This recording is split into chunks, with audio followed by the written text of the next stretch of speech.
Mes chers compatriotes, bonjour et bonne fin de semaine. J'ai juste 5 à 10 petites minutes à donner pour ce direct. Donc, je vous prie d'alerter ceux qui sont disponibles afin que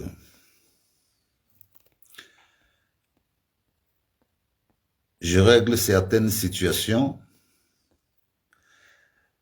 que j'estime être désobligeantes à mon égard.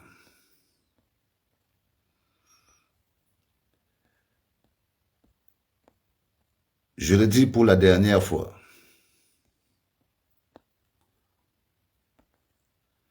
Je le dis pour la dernière fois. Que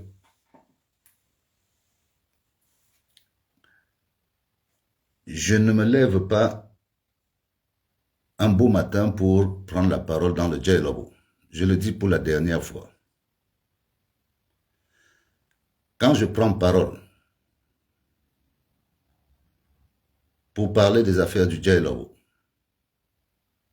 je veux répondre à ceux qui veulent à tout prix qu'on réponde.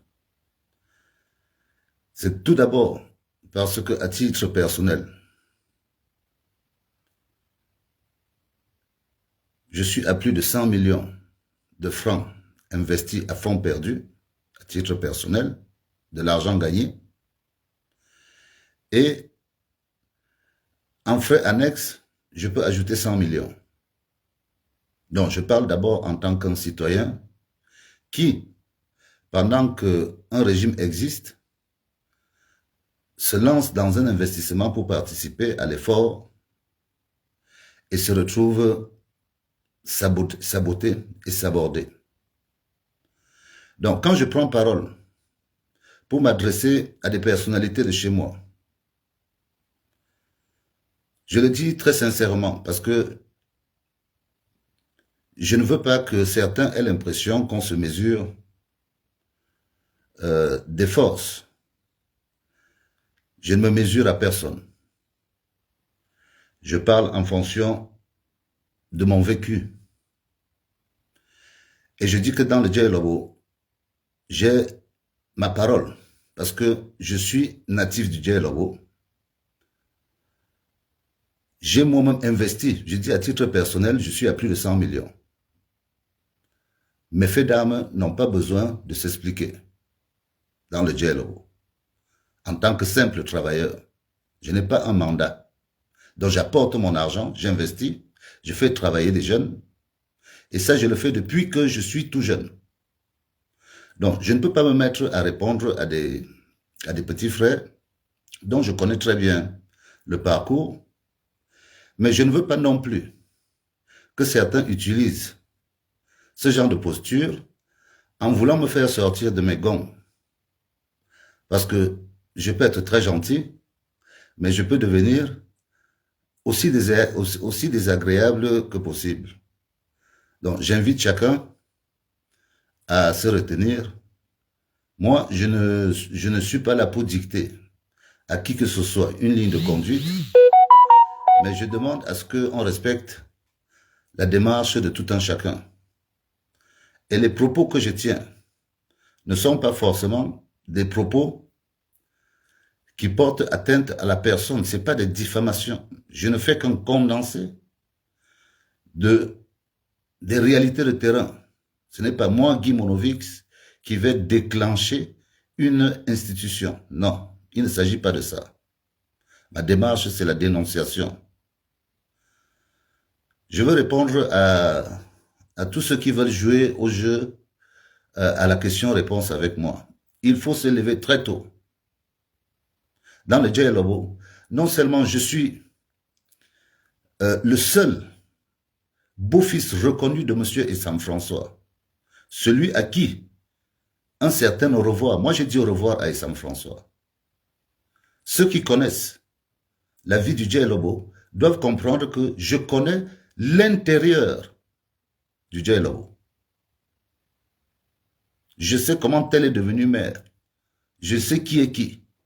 Donc, quand je prends la parole, quand je dis que je parle, ça peut heurter des sensibilités parce que certains attendent des choses. Moi, je n'attends rien de personne. Moi, je n'attends rien de personne. Je ne veux pas. Mon combat ici est simple. 2025, pas de candidature de M. Paul Biya. Ça, c'est mon souhait. C'est ça que je dis. On le dit depuis et je pars dans cette forme de cohérence. Maintenant, ceux qui se disent que ils vont attendre en allant à l'église le dimanche que les choses changent, sont libres d'attendre. Mais nous, on procède à notre manière pour désacraliser ce qu'on estime être de l'esbrouf pour le peuple. Oui, nous, on continue à le dire. Donc, je ne veux pas être obligé de prendre la parole et de créer des choses qui peuvent créer même de vrais dégâts dans le Sud. Parce que on va m'obliger de tirer à tort et à travers. Non, il ne s'agit pas de ça. Je suis dans un combat sincère. Je suis dans un combat de responsabilité. Et des responsables, il y en a. Il y a des responsables de la situation. Et moi, je ne suis pas attaché à des besoins personnels. J'ai certes une colère qui m'habite. Je suis un humain. J'ai une colère qui m'habite. Pas pour ma vie personnelle, mais pour le combat commun qu'on a à faire, c'est-à-dire améliorer les conditions de vie des populations. Parce qu'on ne peut pas se battre à participer à l'effort et être complètement saboté parce que on ne veut pas que les autres existent. Donc, aucune intimidation possible. Aucune intimidation possible. Mes faits d'armes ne se discutent pas. Et quand je m'adresse à un ministre, ce n'est pas parce que certains prennent des ministres pour des dieux. Moi, j'ai des amis ministres avec lesquels je bois des bières. Donc, ceux qui prennent leurs ministres pour des dieux ne sont pas des dieux pour moi. On donne du respect, mais quand on se retrouve face à des situations où on parle de changement et les gens continuent à nous faire progresser à contre-courant, on se tamponne. On se tamponne, c'est aussi ça faire la politique. Donc, je ne suis pas ici pour parler de ce qui va plaire aux gens. Je marche à mon instinct en fonction de qui j'estime être responsable d'une situation X ou une situation Y. Et dites-vous bien que nous n'avons pas tous les mêmes poids quand nous prenons tous la parole. Parce que nous autres, nous ne parlons pas pour rien. Donc c'était juste un avertissement. Moi, je viens de finir la semaine. Je n'ai pas eu de très bonnes nouvelles au niveau de ma famille cette semaine. C'est pour ça que j'étais calme. Donc, je ne vais pas répondre au petit frère Arnaud. C'est un jeune frère. Je le connais, c'est un jeune frère. Je peux comprendre sa colère. Je connais pourquoi il est en colère. Donc, il faut protéger les choses. Bonjour tout le monde. Je suis arrivé un peu fâché parce qu'il y a des jeunes qui veulent m'embrouiller, qui utilisent des stratagèmes. Si quelqu'un a quelque chose à me reprocher, il m'appelle, je lui explique. Ma démarche est tellement cohérente, mais c'est sûr, elle ne peut pas être comprise par des gens qui se sont mis des limites. Moi, je ne vois pas le Cameroun sur 3 ans, sur 4 ans. Je le vois sur 15 ans, sur 20 ans. C'est parce que nous autres, nous ne sommes vraiment pas intéressés par l'argent facile. Si ceux qui étaient au Cameroun pouvaient même savoir les propositions que nous autres, nous avons de ce même Cameroun. Nous, on nous fait des propositions. Il y a des affaires au Cameroun. Vous ne connaissez rien du Cameroun. Il ne suffit pas de venir se lever et d'indexer Monovix. Monovix, lui, connaît des choses au Cameroun. Des choses que vous autres, vous ne connaissez pas.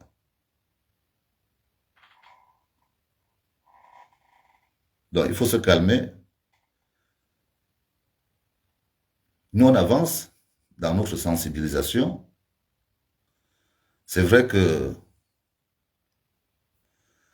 on a un parcours. Et puis, l'histoire du Cameroun et ce qui arrive nous oblige à rester tout de même en observation pour voir. Arnaud, c'est vraiment un jeune frère, Karl. Bonjour et ton de luxe. Moi, je comprends et je sais exactement pourquoi il est en colère. C'est pour ça que je ne veux pas le répondre. Mais bon, il y a quand même une limite à ce qu'on dit. Le combat politique peut être violent, hmm, mais on ne peut pas dire que on va dire à nos grands frères, s'il vous plaît, donnez la place aux jeunes. Depuis qu'on le dit, ça se passe comment? Donc, il y a des gens qui sont sur cet état d'esprit où parce qu'ils reçoivent des choses, ils se disent que ça leur permet de dire aux autres que, attendez, on attend quoi? Nous, on ne demande même rien, on demande juste à venir implémenter ce que nous avons appris de l'extérieur. Donc, je veux pas rentrer dans les combats internes dans le Djellabo. Je dis ce que j'ai à dire. Et d'ailleurs, à titre d'annonce, je prépare le dossier Mokoulou. Mokoulou est quelqu'un qui ne doit pas nous échapper. Je le prépare. Je sais d'où il vient. Nous nous connaissons. Et ceux qui disent que bon, il faut d'abord, pourquoi tu ne dénonces pas les voleurs des autres régions?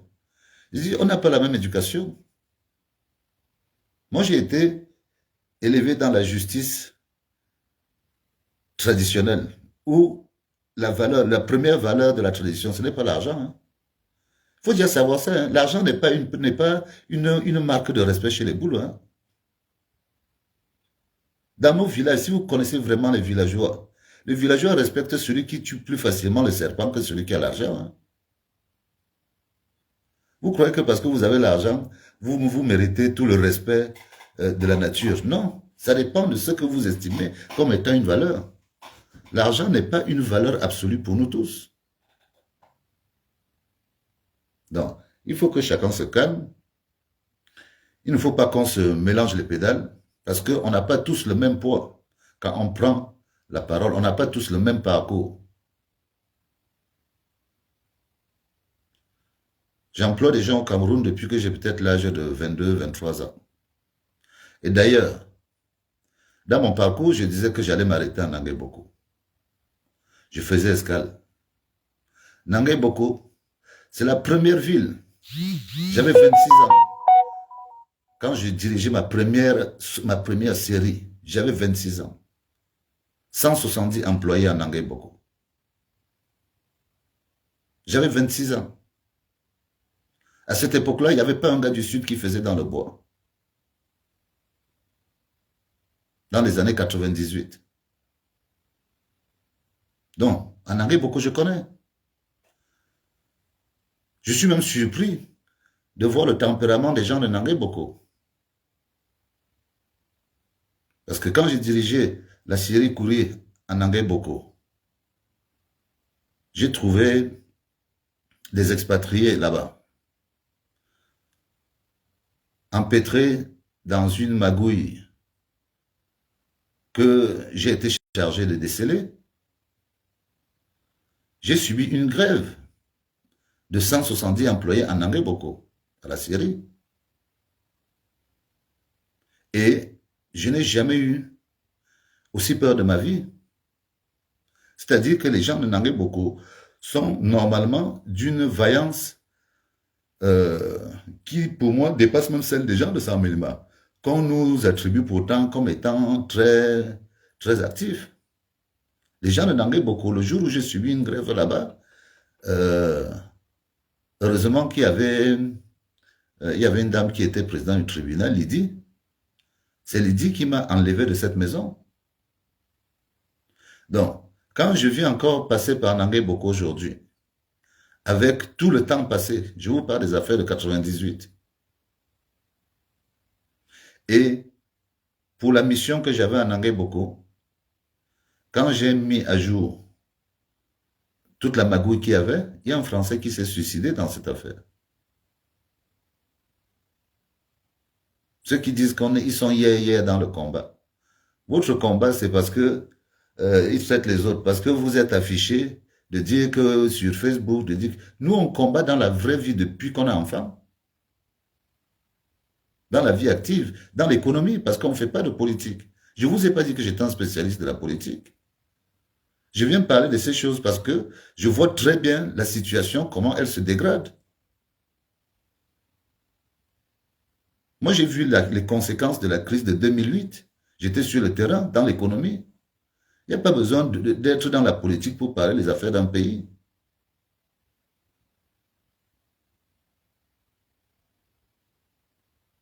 Donc, Nangé Boko, je suis très surpris de voir qu'après, de temps après, ça m'a plutôt baissé. Moi, je croyais que euh, les choses allaient changer avec toutes les personnalités qui naissent ici. Je n'expose pas, ça c'est votre vision, monsieur Alain Chungang.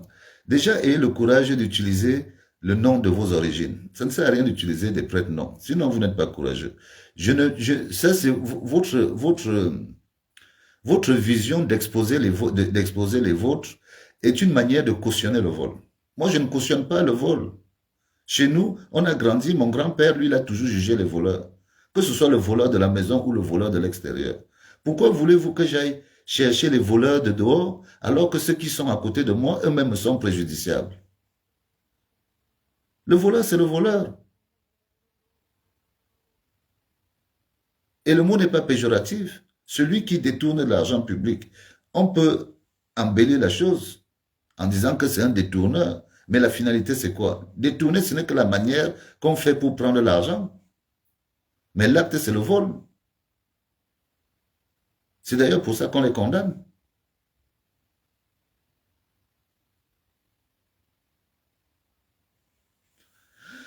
Non, mon cher Alain, si tu n'es pas content, tu vas dans ton club d'amis, de gens qui vous soutiennent. Moi, je fonctionne selon ma démarche. Et ce n'est pas à toi de me dire de laisser ou de continuer. Parce que je ne t'ai pas demandé une autorisation. Si vous voulez jouer à ce jeu, à vouloir nous dire ce qu'on a à dire, on ne va pas s'entendre. C'est la même chose. Ça se passe avec nous ou contre nous. C'est comme ça. Vous ne pouvez pas nous dire que non, c'est une histoire, vous ne devez pas tuer les écans, machin. Je vous dis alors que vous aussi, vous ne pouvez pas nous dire que attendez toujours, c'est entre nous, on ne tue pas son frère. Non, c'est soit ça se passe avec nous, soit ça se passe contre nous. On a attendu pendant 42 ans. Vous voulez qu'on attende combien de temps encore? Dites-nous, donnez-nous un peu un délai, votre vision d'attente, c'est pour combien de temps?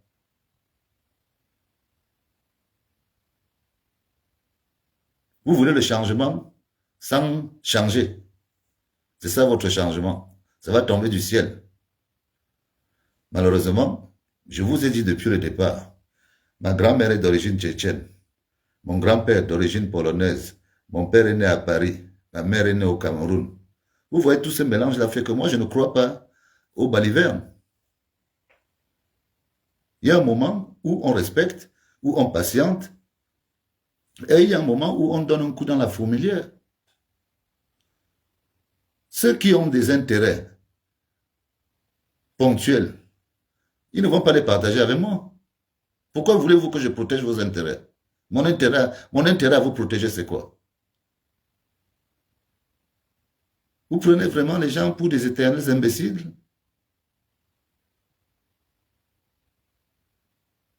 Non. La vie a ses règles. Pendant très longtemps, on ne peut pas nous juger d'être précoces. À 52 ans, si on prend parole, on ne peut pas dire que je suis précoce.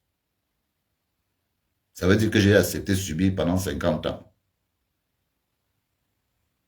Avec perte et fracas. Oui, monsieur. Avec perte et fracas.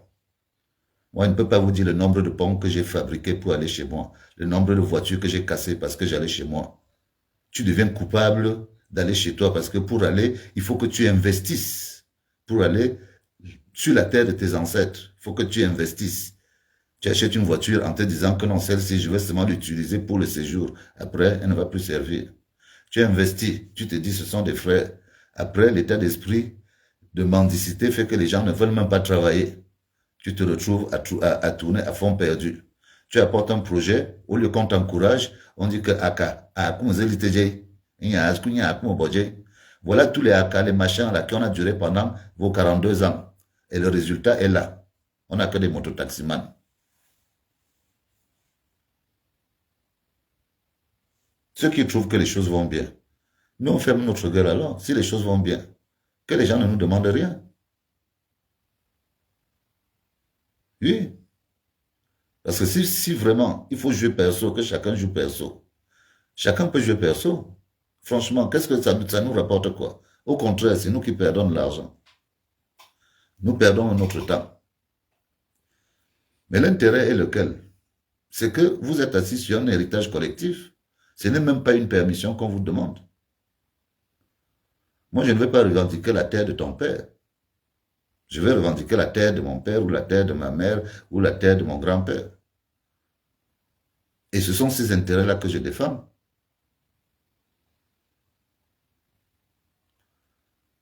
Donc, trouver des solutions aux problèmes qui se posent.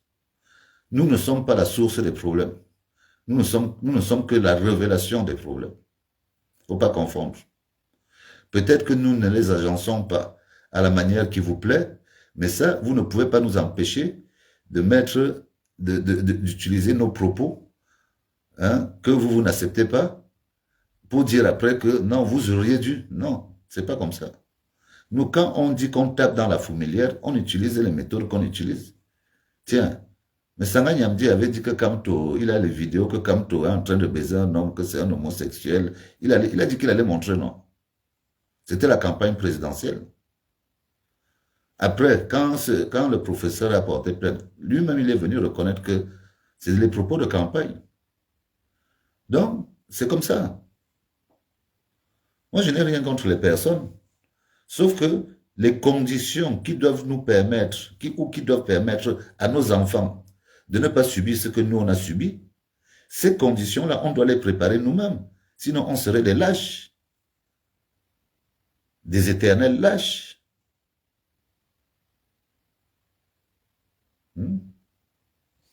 Et ce qu'on dit n'est pas une invention qui vient on n'invente rien, ça s'est passé ailleurs.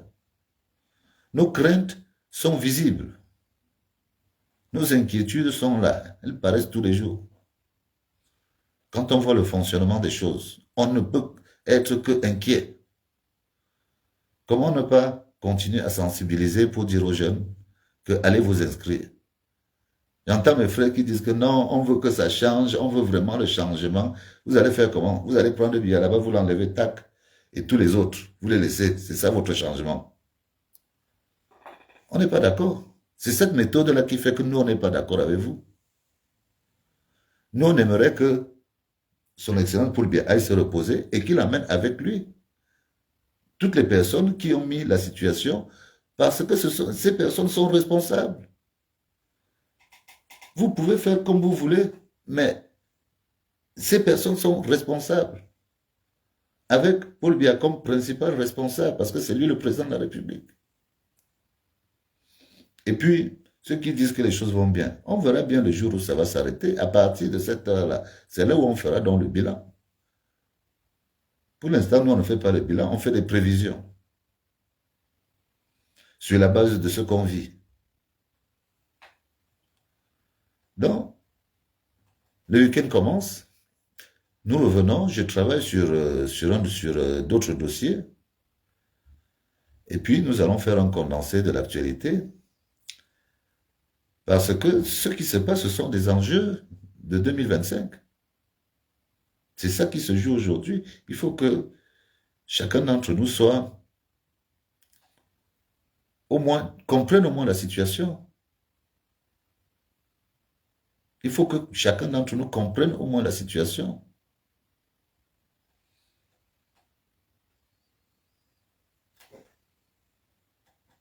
Les mêmes qui nous reprochent de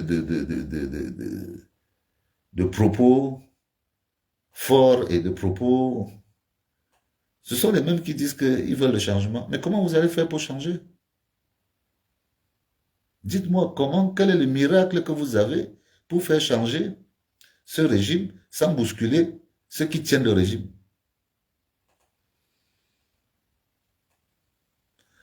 Nous, on va voir, on veut essayer de comprendre votre méthode.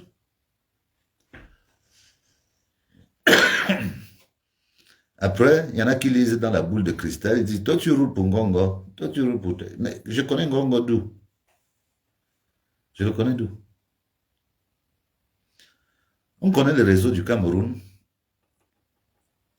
parce qu'on marche et on rencontre des personnes qui peut-être se retrouveraient dans ces réseaux-là. Mais quel est l'intérêt que j'ai à connaître un réseau politique? Je ne fais pas de politique. Enfin, je ne suis pas animé par un poste, par une ambition d'un poste politique.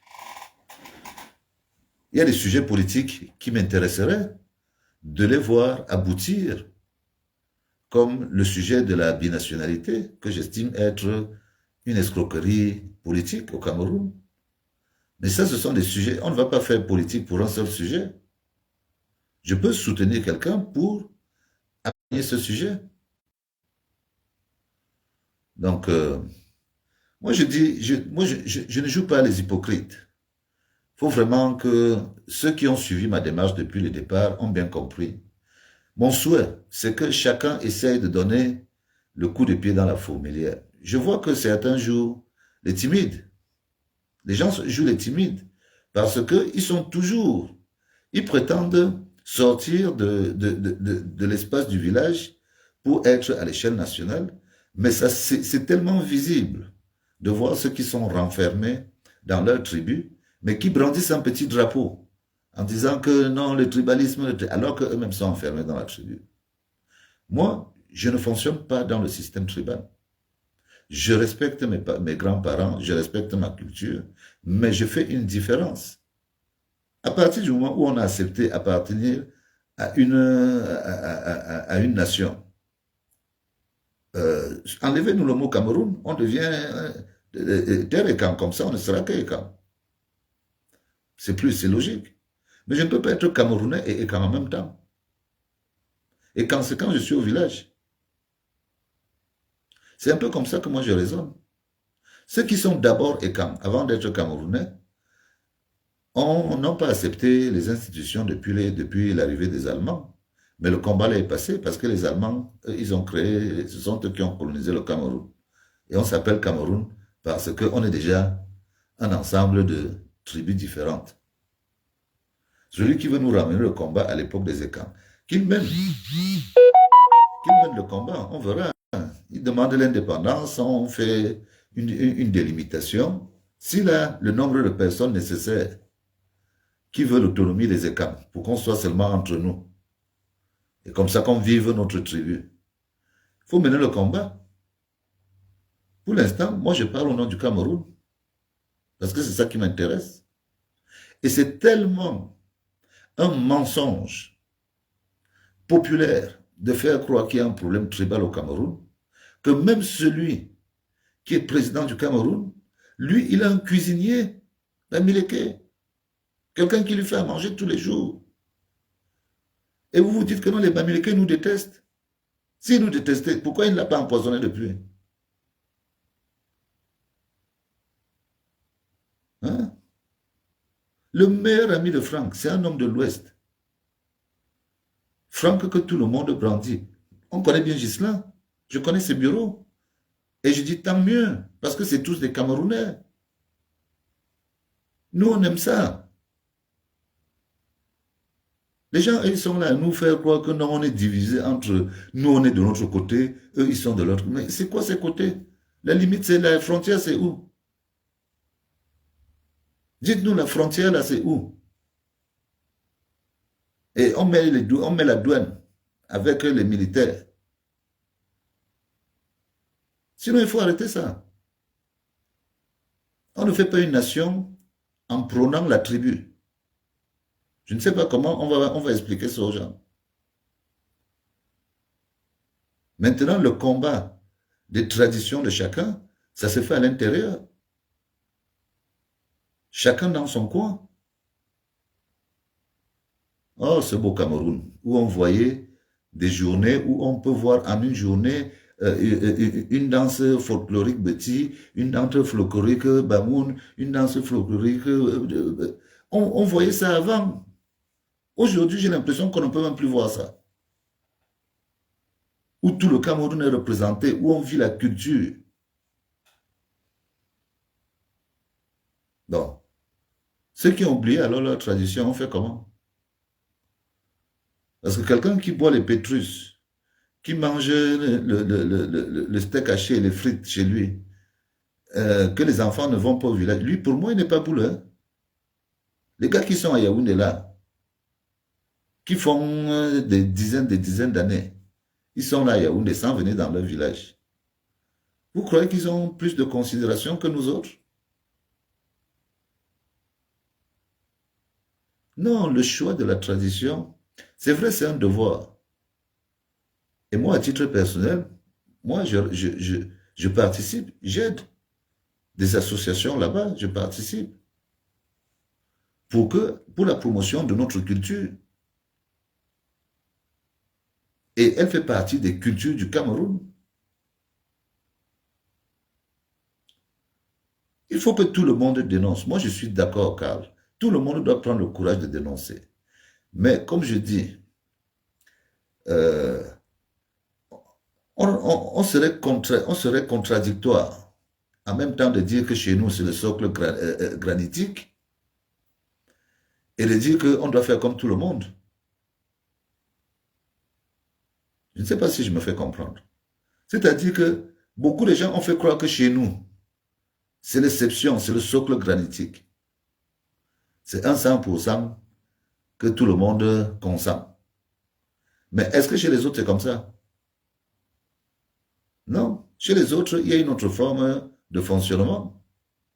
Donc, est-ce qu'on peut faire alors partout pareil? On ne peut pas faire partout pareil. C'est pour ça que ma démarche était claire. Moi, je me gâte d'abord avec les gens de chez moi. Je me gâte d'abord avec eux. Après, j'irai me gâter dehors. Parce que gâter, c'est gâter. C'est tout le régime. Une grande partie, on ne dit pas 100%, une grande partie, où ceux qui vont succéder à la chose pourront trier les meilleurs éléments à sauver. Mais une grande partie a participé à la situation à laquelle on vit.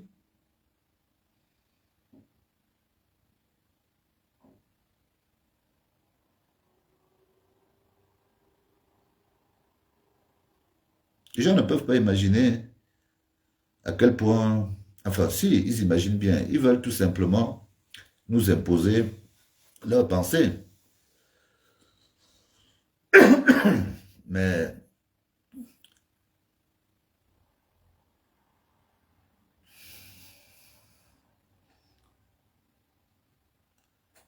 il y a des gens qui viennent juste s'amuser pour voir comme si tu faisais un cirque quelconque.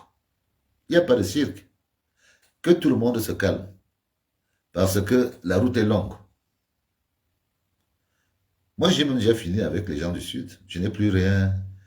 De temps en temps, quand je vois quelque chose qui ne me plaît pas, je viens, j'interviens, c'est chez moi. Et on continue.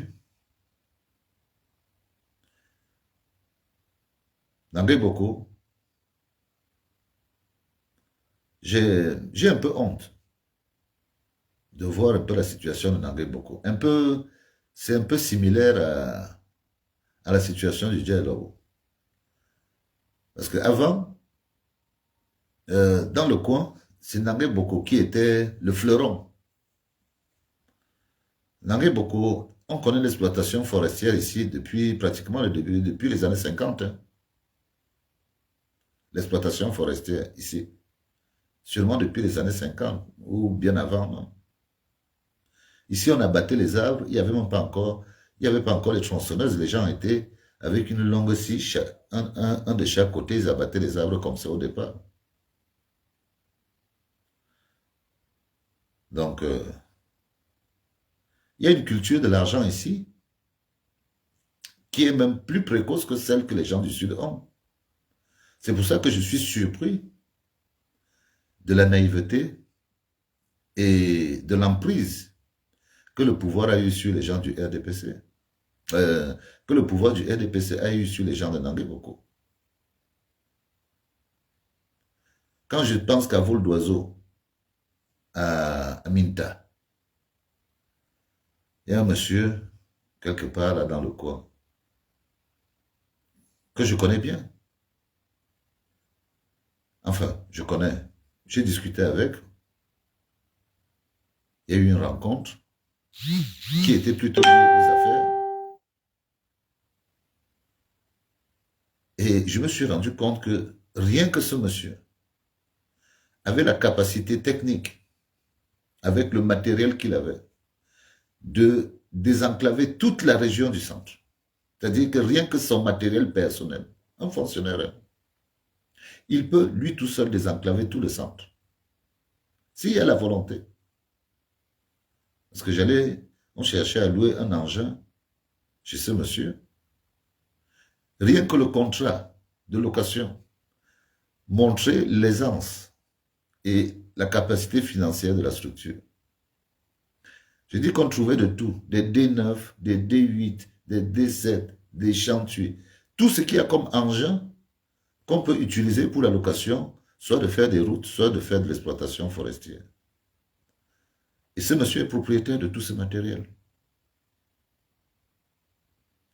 Et il est originaire de cet endroit. C'est incompréhensible. C'est incompréhensible. Je ne sais pas comment est-ce que les gens pensent au développement, mais quand nous autres nous voyageons, des fois, vous arrivez à des endroits, on vous dit que telle personne, à titre personnel, a fait ceci pour les siens. Parce que le monde est comme ça. C'est ceux qui ont qui doivent aider ceux qui n'ont pas. Et des fois, on fait des choses pour la postérité. Donc, ce monsieur, euh, ancien président du budget, Antoine Samba,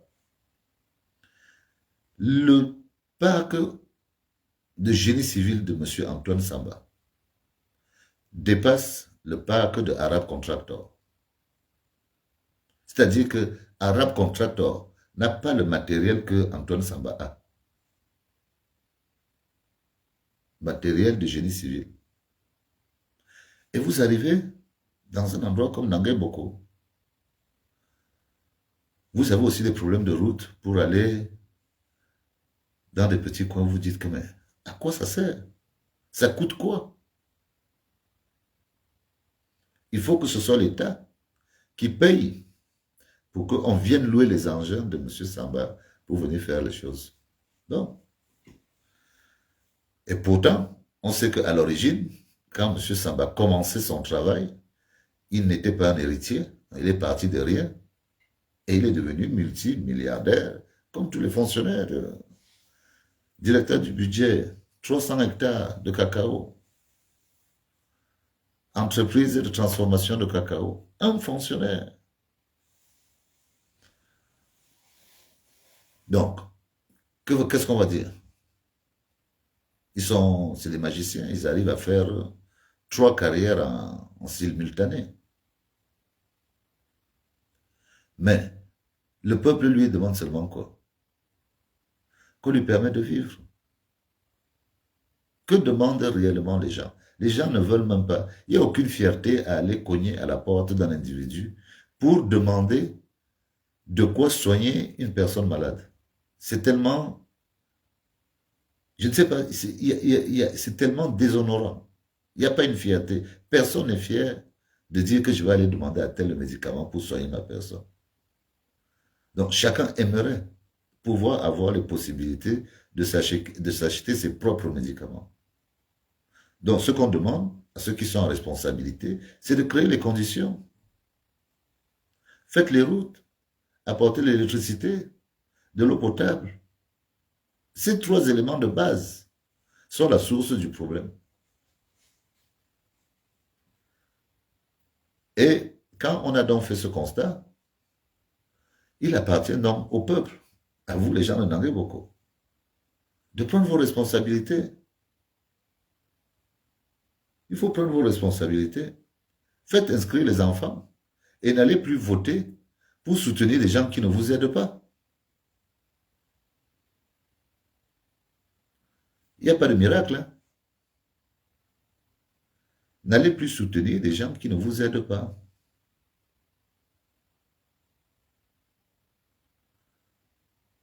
Donc, aujourd'hui, je voulais juste prendre le temps de dire à ceux qui déportent le sujet sur moi, de comprendre que mes paroles pèsent. Je ne veux pas entrer dans ça. Sachez seulement que quand je prends parole dans le dialogue, c'est parce qu'à titre personnel, j'ai investi d'abord de mon argent à titre personnel parce que je suis natif de là-bas et que j'ai toujours voulu faire partager mes efforts avec mes frères. C'est pour ça que je prends l'argent que je travaille. Je viens, j'investis, ou j'achète une machine. Je la fais partager avec tout le monde. On fait nos atalakou là-bas. Chacun sort, peut nourrir sa famille. C'est ça que moi, ça c'est mon bonheur, de voir les autres s'épanouir. J'achète une briqueterie là-bas. Je fais des champs là-bas. Tout ça, c'est pour employer les gens. Moi-même, je veux faire quoi avec les gens? On emploie du monde. Donc, on partage. Donc, quand un homme a fait ça, et qu'il constate que ce qui a été fait a plutôt tendance à être saboté par ceux qui ne font rien, ou ceux qui ne veulent pas faire, ben à un moment donné, on est obligé de créer cette confrontation. Et maintenant, s'il y en a qui sont accrochés à des choses, moi, je ne suis pas responsable de ça. Et ne remettez pas sur moi les actes que les gens ont commis. Moi, je n'y suis pour rien. Quand le président Paul Biya lui-même dit que chacun rendra gorge, il ne prend pas ces mots de ma bouche. C'est lui qui le dit. Et vous dites que vous l'aimez. Vous ne respectez même pas ce qu'il dit. Vous n'écoutez même pas. Dès qu'on se met à parler, vous dites que oh, vous voulez tuer les nôtres. Si mon propre fils vole, je dirai aux gendarmes que fouette-le. Mon propre fils. Je ne veux pas protéger mon fils parce que c'est un voleur. Comme c'est mon fils, je le protège d'abord. Ça ne fait pas partie de mes valeurs. Et j'ai été élevé par un boulot comme vous. Encore plus un chef traditionnel. Oui. L'argent n'est pas une valeur chez les boulots. Il faut bien comprendre. Les boulots ont d'autres valeurs. Boulot, il aime la femme. Sa femme, ne t'amuse pas avec sa femme. Ne t'amuse pas avec sa nourriture. Nous, voilà nos valeurs. Les femmes, pour ça qu'avant, on avait beaucoup de femmes. Parce qu'on ça remplissait certains besoins de la vie. Un vrai homme, c'était celui qui avait beaucoup de femmes. Et après, il y a certaines choses qui étaient assujetties parce que les chefferies ont été gagnées dans le sang. On n'a pas nommé les chefs chez les boulots. Nos arrière-grands-parents c'était des sanguinaires. C'est pour ça qu'ils ont hérité de ces chefferies. C'est sûr, c'est après de longs combats. Et cette éducation est transmise. Donc, on n'est pas du préfabriqué. Nous autres, nous payons des problèmes que nos arrière-grands-parents ont commis. Parce qu'on nous dit toujours que, rappelle-toi, moi j'ai déjà payé les problèmes de mon arrière-grand-parent alors que je ne l'ai pas connu.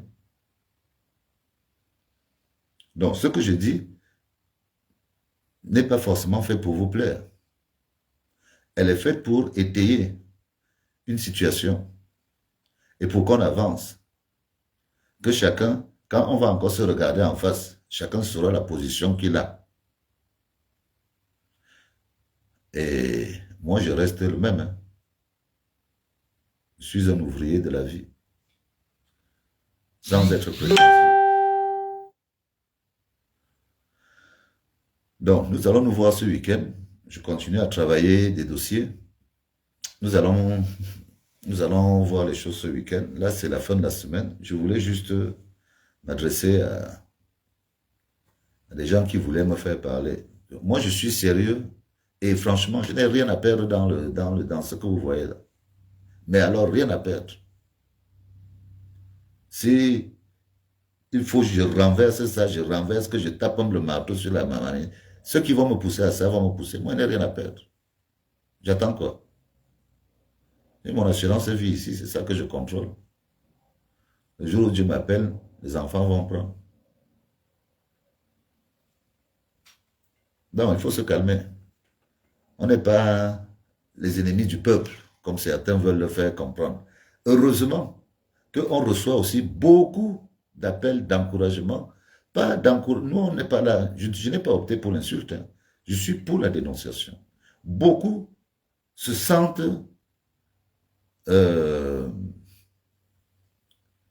apaisés.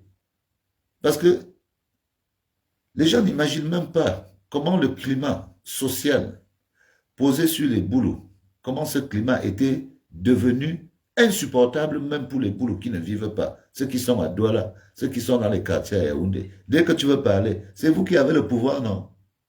C'est vous là-bas, non? Vous les boulots. Aujourd'hui, les gens sont surpris de voir un boulot qui se fâche contre les boulots.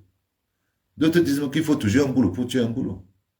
Et quand ils nous voient, même dans la misère, un boulot dans sa misère, la seule chose qu'il va trouver à dire, c'est de te dire que c'est vous les boulots qui avez le pouvoir.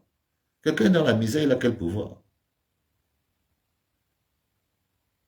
Donc, aujourd'hui, les Camerounais savent aussi que nous aussi, on a des problèmes, même avec nos frères.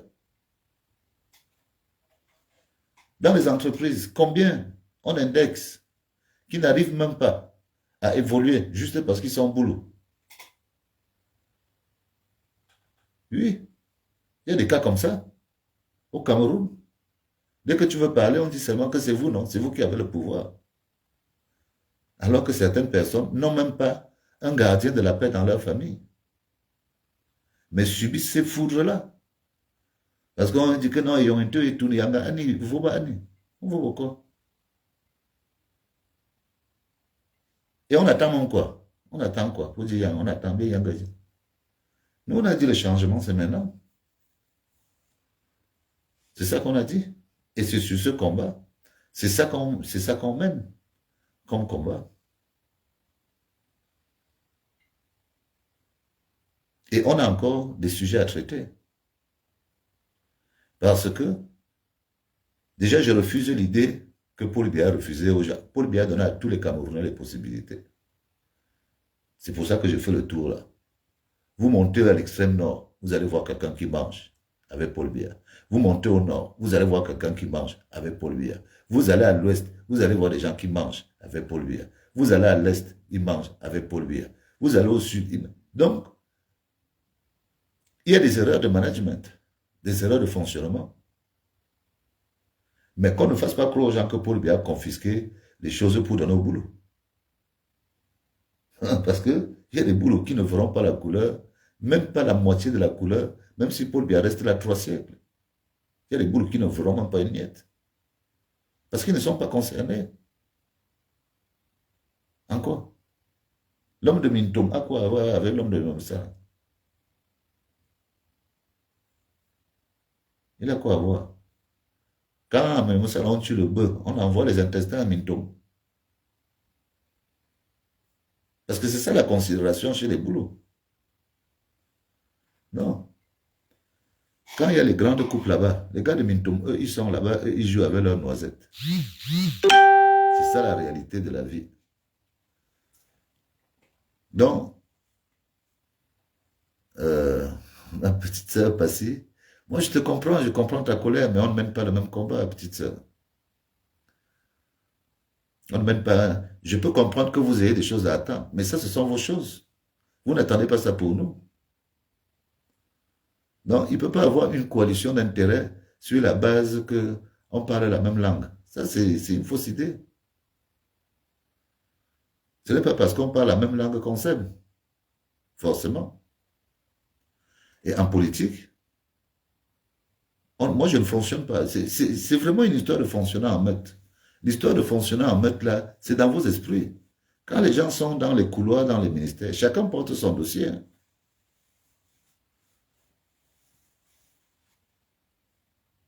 Vous ne savez même pas que nous autres, nous rêvons de tels changements. Je fais partie des gens qui sont là pour... je suis pour l'interdiction, par exemple, des tontines. Je suis pour l'encouragement de l'épargne. Moi, je fais partie des gens qui disent qu'on changera aussi quand on va interdire purement et simplement, rendre illégale la tontine. Parce qu'on ne peut pas dire qu'on encourage son pays et garder l'argent dans les caisses, dans les valises, dans la chambre. L'argent, c'est le nerf de la guerre. L'argent doit être dans les banques. Les gens doivent épargner. Même les épargnes de groupe. Ça peut se faire. On peut instaurer ça dans les institutions bancaires. Mais quand on aime son pays, la tontine ne doit pas exister. La tontine est un cancer pour l'économie. Donc, ceux qui se disent qu'on est pro-tel, on est pro-tel, c'est parce que vous ne poussez pas vos réflexions à plus loin. Nous, on a vu les failles du système en général. Ceux qui viennent ici, là où l'économie a une valeur, il n'y a pas les tontines. Ce ne sont que les Africains qui font leur tontine en bac-bac. Mais ce n'est pas parce qu'ils font leur tontine que c'est le meilleur système. Parce que le meilleur système, c'est là où l'économie est prospère. Hein. Les gens qui épargnent, leur argent sert à autre chose. Ici, c'est franc. Ceux qui épargnent, par exemple, à la poste, on reverse tout l'argent de l'épargne à la caisse autonome. Et c'est cette caisse maintenant qui fait travailler l'argent en construisant les logements sociaux. Mais quand vous allez donner, vous allez garder l'argent dans les cantines. Pendant des mois et des mois, l'argent est dans les cantines. Cet argent sert à quoi? Et tout le monde ne vient pas retirer l'argent le même jour. Pour dire que vous aurez besoin tous de votre argent. Donc, nous, on a des visions qui sont des visions de l'économie nationale. On n'est pas dans l'économie locale. Bon, en même temps, nous pouvons comprendre que certains sont encore réduits à cette proximité. Donc, chers compatriotes, nous allons continuer demain. Je vous remercie de m'avoir donné ce petit temps. La semaine a été dure. J'ai eu un deuil dans ma famille, un deuil très proche. Et ça m'a bloqué un peu. Ça m'a bloqué, ça m'a bloqué. Malheureusement, la vie doit continuer. Donc, demain, nous allons bouger un peu mieux. Je vous souhaite une bonne soirée, le temps de me remettre un peu. Bonne soirée à tout le monde et à demain. Et que tout le monde fasse ce qu'il pense pour le changement. On parlera des TOFIS demain.